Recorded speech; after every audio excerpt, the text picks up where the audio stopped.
ते शाहू फुले आंबेडकरांना मानणारे आहेत, त्यामुळे स्त्रियांवरती असा दबाव आणि असं ते करणार नाहीत. सर, कधीच शिखर बँक घोटाळा प्रकरणात रोहित पवारांना जामीन, रोहित पवार आरोपी नसून त्यांना शिक्षा देऊ शकत नाही असं कोर्टाने सांगितलं. तर एफआयआर मध्ये मुस्लिमांचं नाव आहे असा आरोप रोहित पवारांनी केला. नाही, असं आहे की रोहितला कारण नसताना त्रास दिला जातोय. एका तरुण होतकरू अभ्यासू राजकीय व्यक्तिमत्वाला दबावात ठेवून थांबवण्याचं काम व्यवस्था करते, त्याच्यातनं स्पष्ट होतंय. आता हे आम्ही बोललो नाही ना, कोर्ट बोललो ना, आम्ही बोललोय का? कोर्ट बोललो ना की रोहितचा काही संबंध नाही. तरी रोहितला कशाला खेचताय तुम्ही? कारण का रोहित तुमचे घोटाळे बाहेर काढतोय.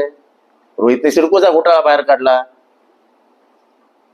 रोहित दररोज वेगवेगळ्या विषयांवर बोलतोय. मग त्याच्या तोंडावरती बोट कसं ठेवायचं? मग टाका त्याच्यावर कधी कधी खोटी केस. आणि हे जे केंद्रातले कायदे, इथले कायदे, तिथले कायदे कशाला आणताय? कारण का तुम्हाला विरोधी पक्षाचा गळाच दाबून टाकायचा आहे.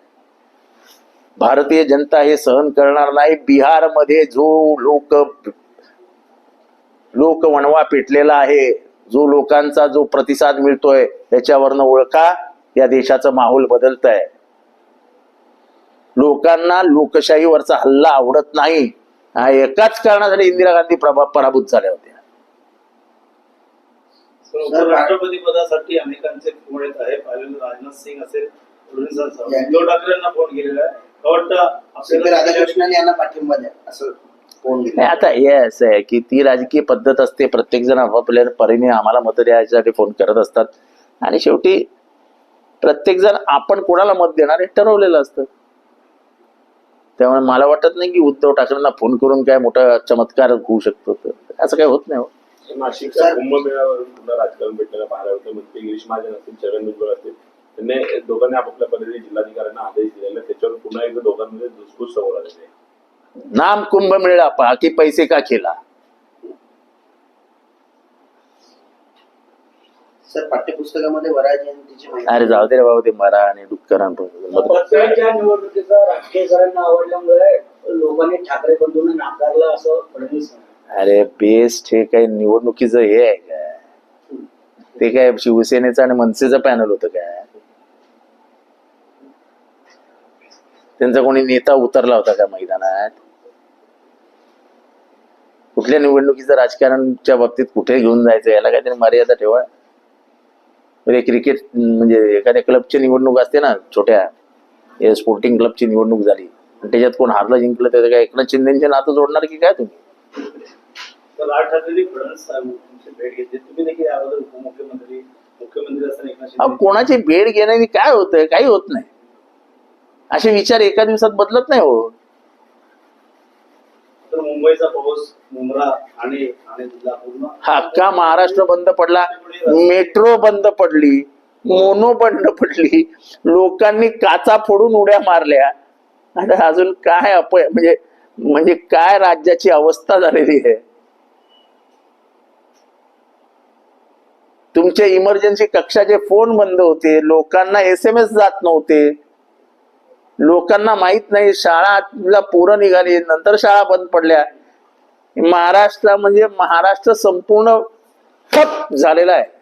आम्हाला फक्त पैसा दो, पैसा दो, पैसा दो, पैसा दो, बस, बाकी काही नाही आहे. शेतकऱ्यांचं म्हणणं आहे की ओला दुष्काळ जाहीर करावा. अजून देखील ओला दुष्काळ जाहीर करण्यात आलेला आहे. मराठवाडा पाण्याखाली गेलेला आहे. मराठवाडा, पश्चिम महाराष्ट्र असेल, सगळीकडेच पूर परिस्थिती निर्माण झाली. ते तर करावं लागेल, लगेच होईल की मला माहिती, पण ते ओला दुष्काळचं जाहीर करावंच लागेल. तर सेना भवन बाहेर बॅनर लागले, ठाकरे ब्रँड कोमत, देवाभाऊ लोमत. असं सेना भवन बाहेर बॅनर लागलेले आहेत. ठाकरे यमक आणि गमक जुळवण्यात काहीच लोक हुशार असतात, त्याच्यात मोठं काय. देशच्या निवडणुकीनंतर हे बॅनर नाही, मग त्याच्यात काय चांगलं आहे ना. यमक गमक चांगलं आहे. चांगलं शीघ्र कवी नवीन नवीन जन्माला येत आहेत, याचं कौतुक करायला पाहिजे तुम्ही लोकांनी. त्या शीघ्र कवीचा सत्कार करा. संपूर्ण पर्युषण काळात कत्तलखाने बंद ठेवण्याची मागणी जैन समाजाने हायकोर्टात याचिका दाखल केली. सगळ्यांनी आपापल्या घरात भाजीपाला भरून ठेवा आणि तेवढंच खा. सर, हिंदी में जानना चाहेंगे कलम 130 अनुच्छेद. आणि हे इलेक्शनच्या नंतर केलेलं नाहीये. इलेक्शनच्या आधीच आम्ही हे पत्र लिहिलेलं आहे. माझं पत्र ट्विटरवर आहे. त्याच्यावर संजय राऊत, जयंत पाटील आणि नाना पटोले यांच्या सह्या आहेत. मी स्वतः त्याच्यानंतर पत्रकार परिषद घेतली होती आणि विस्तृत माहिती दिली होती. आम्ही सगळे मिळून इलेक्शन कमिशनरला भेटलो होतो. ह्याच्यात तुळजापूरला एका तहसीलदारांनी माझ्यावरती 10,000 मतं बिना ऍड्रेस, बिना आधार कार्ड रजिस्टर करायला सांगतायत अशी जोर जबरदस्ती केली जाते अशी तक्रार केली आहे. त्याचाही FIR ची कॉपी माझ्याकडे आज आत्ताही आहे आणि तेव्हाही होती. ही घ्या FIR.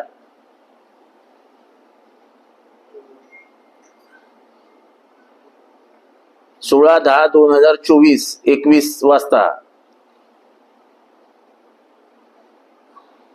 Police station name Tuljapur. कंप्लेनंटचं नाव अरविंद बोळंगे. आम्ही काही खोट्या माहित्या देत नाही. हे घ्या, त्याची स्वतःची कंप्लेंट आहे की माझ्यावर जबरदस्ती नावं टाकण्यासाठी केली जाते आणि म्हणून त्यांनी तक्रार केली नाही. आणि तेव्हा अनेक सरकारी अधिकाऱ्यांनी आमच्याशी संपर्क साधून हे चुकीचं चालू आहे, थांबवा यासाठी सांगितलं होतं. आम्ही इलेक्शन कमिशनला सांगितलं. इलेक्शन कमिशनने काही केलं नाही. तेव्हा वोट चोरीबद्दल आम्हाला कोणी सांगू नये की तुम्ही आत्ता बोलतात. निवडणुकीच्या आधीही बोललो.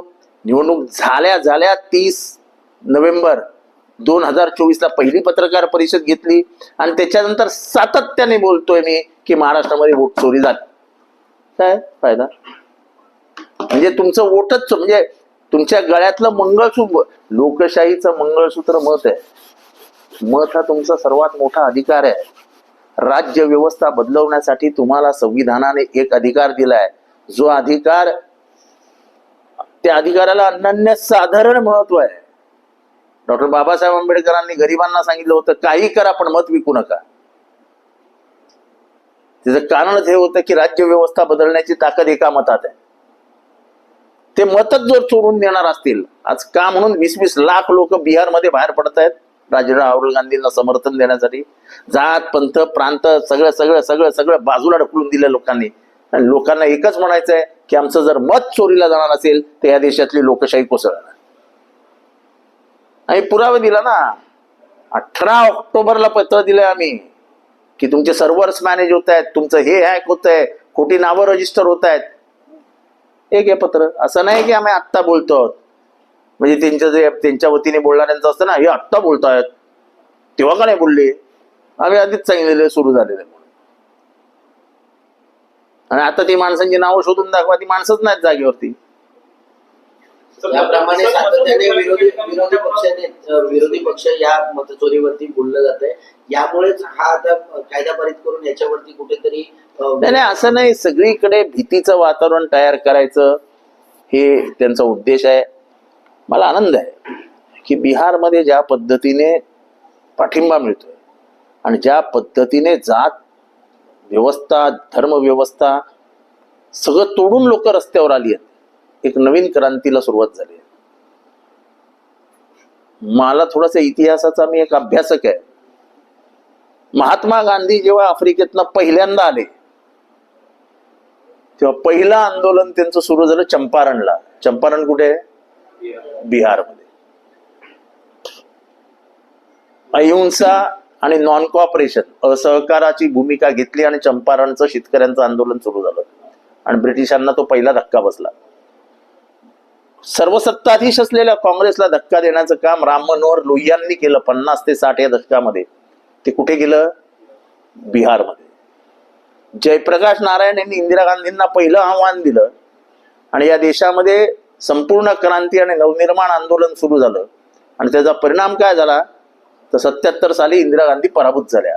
ते जयप्रकाश नारायण यांनी आंदोलन कुठे सुरू केलं? बिहारमध्ये. इंदिरा गांधी हरल्या आणि त्याच्यानंतर बेलची नावाच्या एका गावामध्ये बिहारमध्ये दलितांवरती अत्याचार झाला आणि इंदिरा गांधींनी ठरवलं की बेलचीला जाणार. त्या बेलचीला जायला निघाल्या, त्या जीपमध्ये बसल्या. जीप पुढे गेल्यानंतर ती चिखलात रुचली कारण का त्या नदीला पूर आलेला होता. जिद्दीला पेटलेल्या इंदिरा गांधींनी सांगितलं की मी जाणार म्हणजे जाणारच. शेवटी एक हत्ती मागवला रामू नावाचा.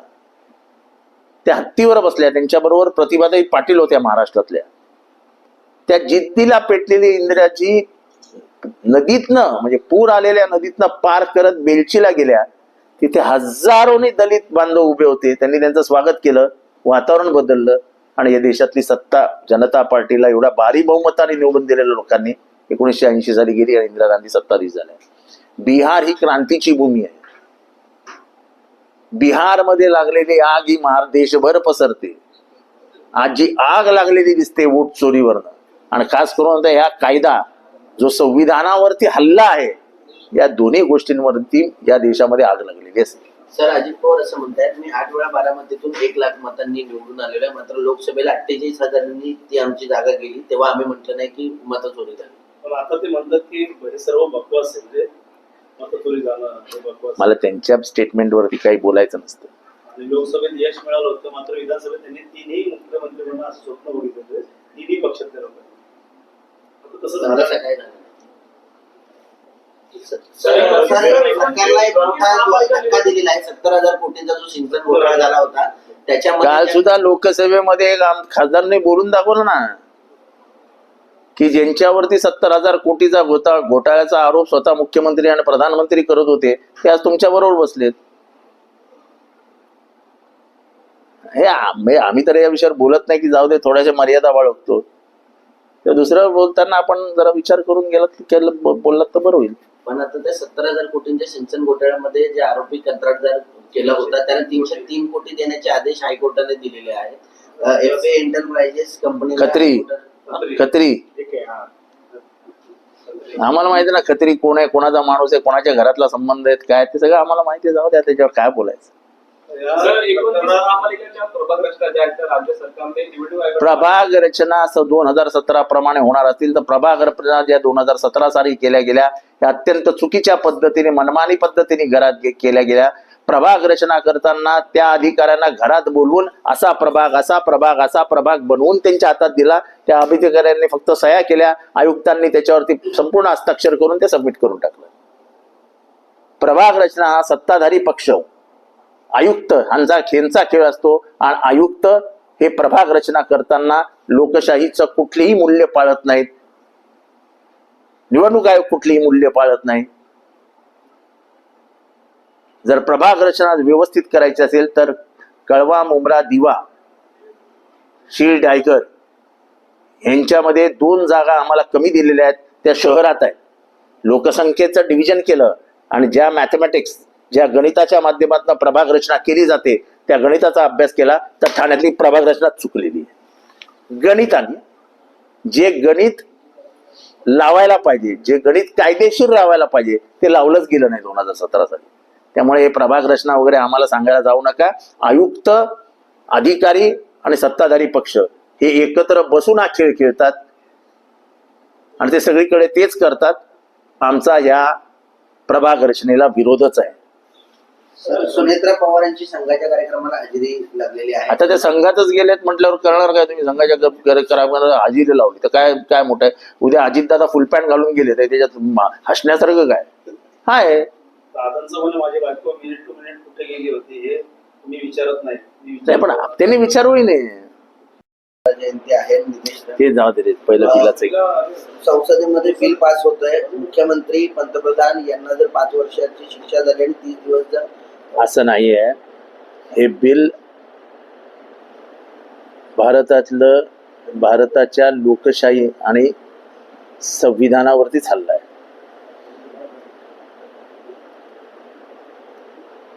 कुठल्याही मुख्यमंत्र्यावरती केस करायची आणि त्याला जर 30 दिवस जेलमध्ये राहावं लागलं तर त्याला पदावरनं हटवायचाच नाही तर ती सत्ता ही राज्यपालाच्या हातात जाईल. म्हणजे केंद्र हे सुप्रीम होईल.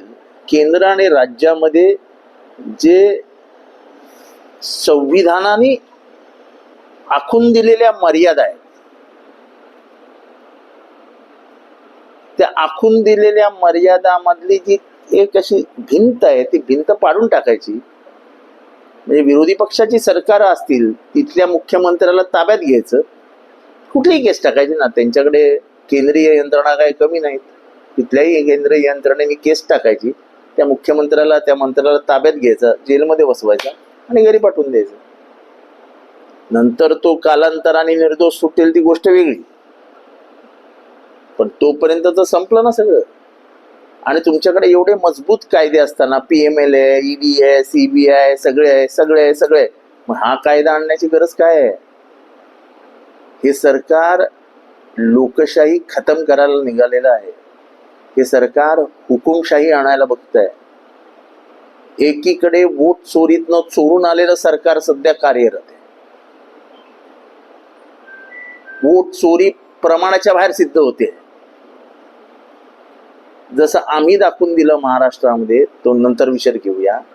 पण कालचा जो कायदा आणण्याचा जो प्रयत्न झालेला आहे, हा कायदा हा या देशातल्या लोकशाहीवरचा प्रचंड मोठा हल्ला आहे, संविधानावरचा हल्ला आहे. मुद्दामून विरोधी पक्षाच्या जर सरकार निवडून आली आणि केंद्रात जर ह्यांची सत्ता असेल तर ती सरकार जे राज्यात आहे ते उलटवून कसं टाकायचं त्याच्यासाठी आणलेला हा कायदा आहे. यामुळे कुठेतरी लोकशाहीवरती आला तुम्ही, कारण लोकशाही ही फक्त शब्दात, पाठ्यपुस्तकात, चर्चेत अस्तित्वात राहील, पण जे खऱ्या अर्थाने लोकशाहीचं अस्तित्व पाहिजे ते संपुष्टात आलेलं असेल. 100% भारतामध्ये केंद्रात आणि सगळ्या राज्यात सत्ता यावी यासाठी हे नाही असं म्हणजे त्यांना तर वाटतं की भारतामध्ये फक्त तेच असावेत, बाकी कोणी नसावंच. त्याच्यासाठी चाललेले सगळे प्रयत्न. मात्र अमित शहाच्या अंगावरती कागद फेकून असा रोष अजूनही कुठेतरी रोष मोठा आहे. यापूर्वी देखील रोष असं आहे की तुम्ही हे सगळं का करताय, म्हणजे तुम्हाला काय नेमकं भारतात काय करायचंय? भारत एवढं वर्ष चालला नाही का? काँग्रेसची एवढे वर्ष सत्ता होती, काँग्रेसने अशी कधी कायदे आणून विरोधी पक्षाच्या मुख्यमंत्र्यांना अटक करा असं कधी झालंय का? आणि हे अरविंद केजरीवाल यांनी 6 महिन्यापूर्वी, 1 वर्षापूर्वी सांगितलेलं की असा एक कायदा आणतील. उद्या ममता बॅनर्जीला मॅडमना त्रास देतील, जेलमध्ये घेतील, राजीनामा द्या. इथे सिद्धरामय्या आहे, तिथे रेवंत रेड्डी आहे, इथे भगवंत मान आहे. म्हणजे हे सगळे मुख्यमंत्री जे आपल्या ताब्यात नाहीत त्यांना बसवा जेलमध्ये आणि संपून टाका. म्हणजे केंद्रातली सत्ता ही केंद्र सांगेल ते असं. या देशामध्ये फेडरल स्ट्रक्चर आहे. या देशामधल्या राज्यांना काही अधिकार आहेत, अधिकार वाटून दिलेत. मुख्यतः हे लक्षात घ्या, संविधानाने राज्याचे आणि केंद्राचे अधिकार वाटून दिलेत. ते वाटलेल्या अधिकारांवर जरी तुम्ही आक्रमण करणार असाल तर ते संविधानावर आक्रमण आहे. आणि असा कायदा हवाय कशाला तुम्हाला?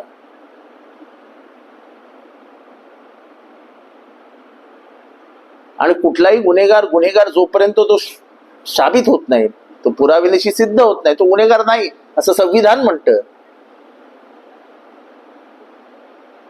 तरी तुम्ही त्याला गुन्हेगार समजून त्याला घरी पाठवणार असाल तर तुम्हाला राज्य व्यवस्था कोलमडून टाकायची आणि स्वतःच्या ताब्यात घ्यायची हुकुमशहासारखी. सर, अमित शहा यांनी ट्विट करून काँग्रेसवर निशाणा साधलाय की एकीकडे पंतप्रधान मोदी स्वतःला कायद्याच्या कक्षेत आणण्यासाठी संशोधन बिल आणतात, तर दुसरीकडे काँग्रेस सत्तेच्या मोहापायी याला विरोध करते. असं आहे की सत्ता कशी राबवली जाते ह्याचं 70 वर्षात आम्ही जे शिकलो नाही ते मागच्या 10 वर्षात आम्हाला चांगली शिकवणी मिळाली. सत्ता कशी राबवायची याची ट्युशन खूप चांगल्या पद्धतीने गेल्या 10 वर्षात आम्हाला मिळालेली. राज्य सरकार कशी उलटवून टाकायची, पैशाचा कसा वरेमाप वापर करायचा, केंद्रीय यंत्रणांचा वापर करून कसे वैयक्तिक लोकांना सतवायचं, आणि मग आहेच वॉशिंग मशीन. संसदेत देखील हाच विषय आला, चक्की पिसिंग म्हणणाऱ्यांना तुम्ही उपमुख्यमंत्री केला असं यादव म्हणाले. पण हे खरं आहे ना की तुम्ही ज्यांच्यावर आरोप केले, ज्यांना जेलमध्ये ठेवलं, ती माणसं आज तुमच्याबरोबर सत्तेत मांडी लावून बसलेली आहेत.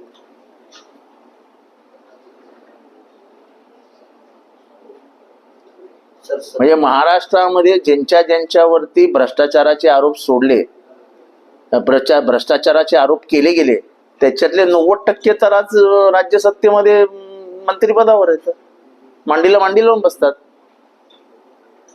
म्हणजे जे आरोप केले ते मुख्य खुर्चीवर आहेत आणि ज्यांच्यावर आरोप झाले ते बाजूला बसलेले आहेत. तर CSDचे संजय कुमार यांच्या विरोधात नाशकात गुन्हा दाखल करण्यात आला. वोट चोरी प्रकरणात आरोप केल्याप्रकरणी हा गुन्हा दाखल करण्यात आलेला आहे. कोणावर? CSDS चे संजय कुमार. संजय कुमार. असं आहे की ही पोलिसी राज्य व्यवस्था ही चांगली नाही, चांगली नाही.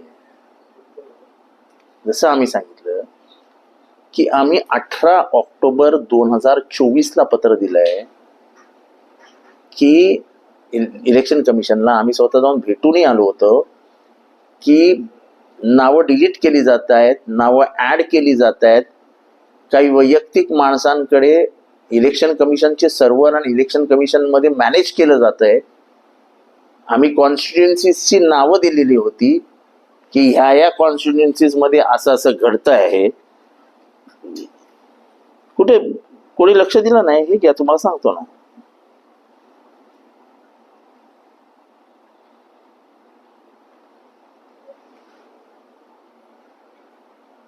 एकोणीस ऑक्टोबर 2024 आम्ही पत्र दिलं इलेक्शनच्या आधी आणि आम्ही कॉन्स्टिट्युएन्सीज मध्ये नावं पण दिली आहेत की ह्या कॉन्स्टिट्युएन्सीज मध्ये हे चालू आहे. ते कॉन्स्टिट्युएन्सीची नाव खालील प्रमाणे: